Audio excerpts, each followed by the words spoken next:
പഞ്ചലോക പ്രതിഷ്ഠയും വിഗ്രഹ സമർപ്പണവും നടത്തി. Chavara 2154 number doctor Palpu memorial SNDP ശാഖയിലാണ് പഞ്ചലോഹ വിഗ്രഹ പ്രതിഷ്ഠ നടന്നത്.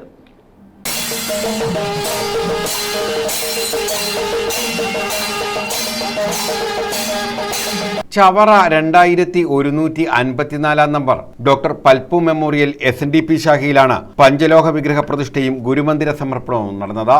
പഞ്ചലോഹ വിഗ്രഹ പ്രതിഷ്ഠയ്ക്ക് മുന്നോടിയായി ഗുരുദേവ വിഗ്രഹവും വഹിച്ചുകൊണ്ടുള്ള ഘോഷയാത്ര നടന്നു. ചവറ യൂണിയൻ ഓഫീസിൽ നിന്നുമാണ് ഘോഷയാത്ര ആരംഭിച്ചത്. തുടർന്ന് പഞ്ചവാദ്യഘോഷങ്ങളോടുകൂടിയ താലപ്പൊലി ഘോഷയാത്രയും നടത്തി.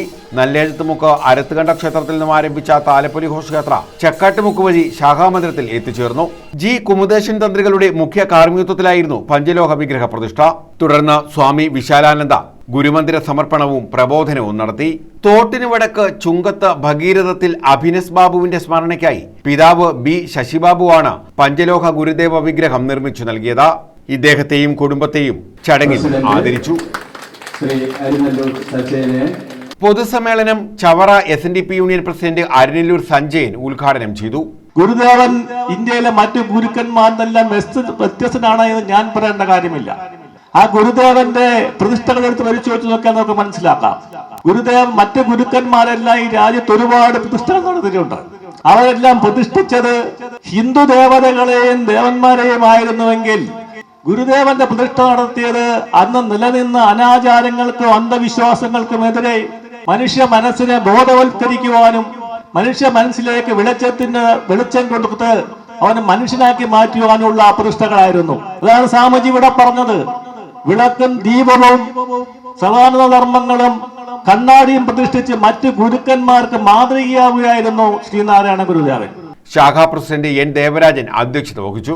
യൂണിയൻ സെക്രട്ടറി കാരയിൽ അനീഷ് മുഖ്യപ്രഭാഷണം നടത്തി. നമ്മളെ സഹായിക്കുന്നവരെ തിരിച്ചു സഹായിക്കുകയും അതുപോലെ തന്നെ നമ്മളോടൊപ്പം പ്രവർത്തിക്കുന്നവർക്ക് വേണ്ട സഹായങ്ങൾ ചെയ്തു കൊടുക്കുകയും ചെയ്യുക എന്നുള്ളത് SNDP യോഗത്തിന്റെ നേതൃത്വ തലം മുതൽ നടത്തിക്കൊണ്ടിരിക്കുന്ന ഒരു പ്രവർത്തന ശൈലിയാണ്. അപ്പൊ തീർച്ചയായും അദ്ദേഹത്തിന്റെ മകൻ അഭിനസ് ബാബുവിന്റെ അകാലത്തിൽ വിട്ടുപിരിഞ്ഞ ഒരു യുവാവായിരുന്നു.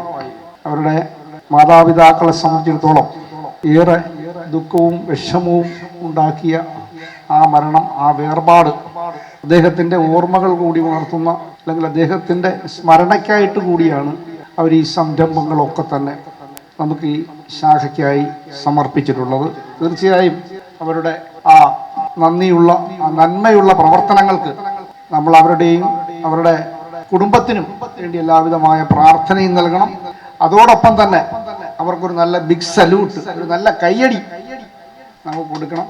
MP Sreekumar, Ganesh Rao, Mohanan നിഖിലം, Ambika Rajendran, Apsara Suresh, Rosanand, Binu പള്ളിക്കോടി, Saraswati, Shobhana, G Bhaskaran, D Mohanan Singh, K Prasannakumar, S Sudhakaran, R Sanalkumar, C Baburaj, P Ravikumar, V സായീശൻ, Rajendran, Rajan ശരണ്യാലയം തുടങ്ങിയവർ പങ്കെടുത്തു. സിവിൽ സർവീസ് പരീക്ഷയിൽ ഉന്നത വിജയം നേടിയ JS ഊർമിള, സാഹിത്യകാരിയും നടിയും തിരക്കഥാകൃത്തുമായ മേക്കാട് സരസ് വീട്ടിൽ സജയന്റെ ഭാര്യ രശ്മി സജയൻ, മുൻ ശാഖാ ഭാരവാഹികൾ തുടങ്ങിയവരെയും ആദരിച്ചു. News bureau, Chavara.